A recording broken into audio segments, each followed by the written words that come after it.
Hello everyone, and welcome to World War II at 80. I'm Ron May, your host, author, historian, and speaker on World War II history and the stories of those who served. We continue with our 11th episode today, which focuses on the events and stories of November 1944. In northern Belgium, the Allies, mostly British and Canadian forces, focused their efforts on opening the key port of Antwerp, Belgium, to receive essential supplies for the advancing Allied forces. Antwerp, indicated by the yellow arrow in the center, is located 55 miles inland from the North Sea. The city and its port had come under Allied control in September of 44, but the long estuary approach to the city's port, indicated by the arrow at left, had still been under German control, preventing the Allies from using the port. On November 1st, Operation Infatuate began with British amphibious landings on Walcheren, a former island, at the mouth of the Scheldt estuary in the Zeeland Dutch province. By the end of the month, British and Canadian forces had cleared the estuary approach from German forces, and the estuary was fully open all the way to the port of Antwerp for Allied shipping. It became the largest and most used port for the Allies in Europe for the rest of the war. With the approach to and the port at Antwerp now open, shown with the arrow on the far right, war supplies could reach advancing Allied troops much sooner than when having to transport the cargo from Cherbourg in France, shown in the arrow at the far left. November 1944 was also a key month in the U.S., as President Franklin Delano Roosevelt was re-elected on November 7th for an historic and unprecedented fourth term. His continued presence in the White House ensured consistent and competent leadership as the U.S. entered its fourth year in the war. Meanwhile, in eastern France, General George Patton's Third Army crossed the Moselle River on their advance toward Germany. Patton's forces had raced 400 miles across northern France following the Allies' breakout through the Normandy region. Their speedy advance across France outran the Allies' ability to resupply them, especially with fuel for their vehicles. The bulk of fuel had been sent to the Netherlands in September for Operation Market Garden. This critical shortage of fuel forced the Third Army to halt near Metz, France, and allowed German forces to strengthen their defensive line around the city. By mid-November, Patton's forces entered Metz and engaged German forces in combat. Here is a 1-minute video of the fighting there. Then, the green light.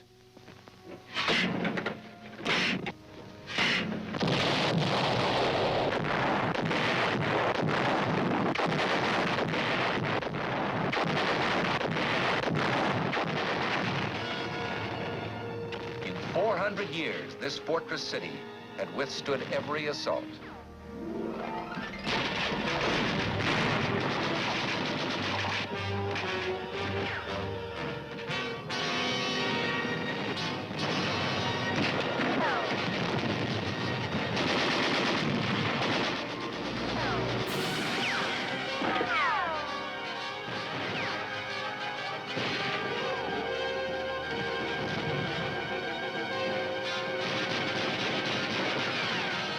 Metz was no cheap victory.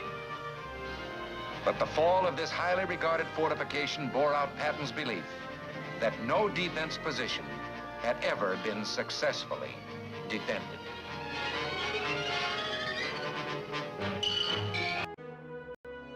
After weeks of fighting, the Third Army finally took control of the city in late November.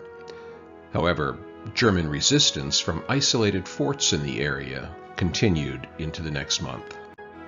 Old Glory soon flew over the area once defended by the Germans.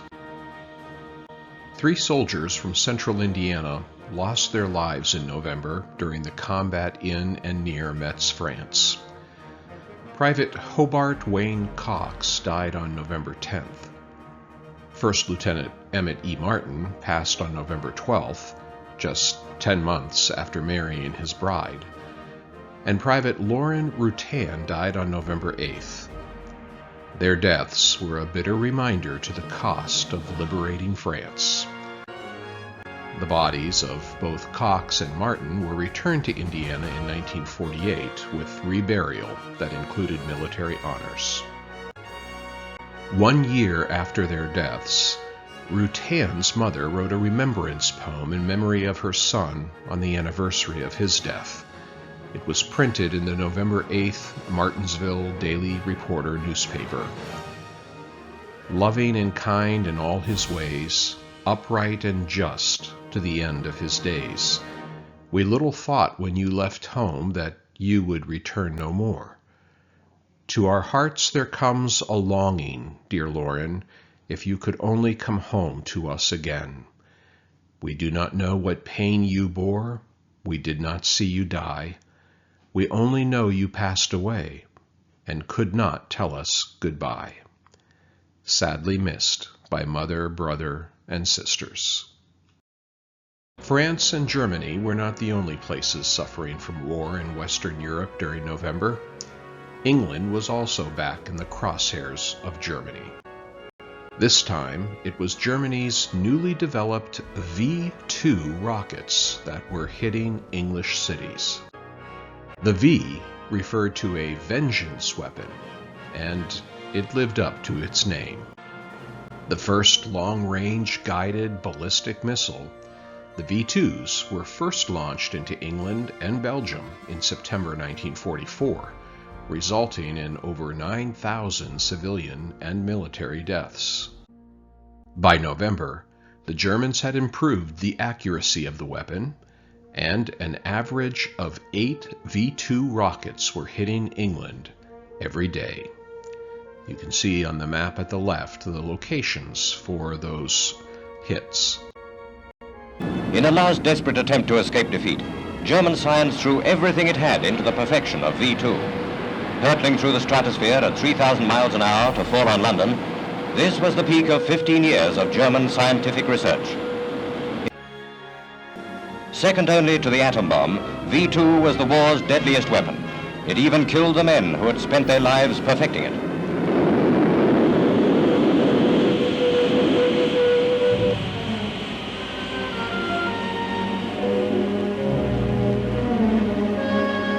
Observers look on from concreted pits, and this time they really get something to see as the V-2 plunges earthwards.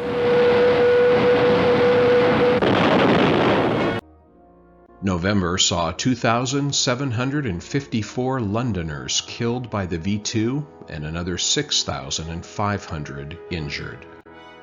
There was no defense that was effective in stopping the weapon once it was launched. In the Pacific Theater, November marked the first time that B-29 Super Fortress bombers, taking off from the Tinian Naval Base in the Marianas, reached Tokyo in bombing missions. The first site to be bombed was the Musashino aircraft plant on November 24th. Other sites included Japanese port facilities and industrial areas. The bombings helped stop the production of Japanese military aircraft. The bombing of Tokyo continued periodically for the next 9 months, until August 15, 1945, when Japan finally surrendered. The USS Intrepid, an aircraft carrier, had a difficult November. She is shown here in June 1944 transporting aircraft to the Pacific Theater. On October 29th, while participating in operations near Luzon, Philippines, a kamikaze suicide aircraft hit Intrepid on one of her portside gun positions. 10 men were killed, and another 6 were wounded, but damage was minimal. Barely a month later, USS Intrepid was hit again by 2 more kamikazes on November 25th. The resulting explosions killed 69 men and caused a serious fire. The ship remained on station, however, and the fires were extinguished within 2 hours. She was detached for repairs the following day and reached San Francisco on December 20th. Intrepid was back in the fight just 2 months later. She went on to serve until 1974. Today, she floats proudly as a museum ship in New York City, a testimony to victory in World War II. Learn more about World War II history during 1944 and the stories of those who served in my World War II trilogy, Our Service, Our Stories, Volumes 1, 2, and 3. The books are available for purchase on my website, ronaldpmay.com. To contact me for questions or to schedule me for a speaking engagement, email me at ron@ronaldpmay.com. Also, be sure to check out all my other videos on my YouTube channel at World War II History and Stories with Ron May. You will find a link to my videos on the YouTube tab from the homepage of my website. Please consider liking and subscribing to my channel. Thanks for tuning into this episode. Please share it with others who you think may be interested. See you next month for our episode 12, featuring the events and stories of December 1944 on World War II at 80.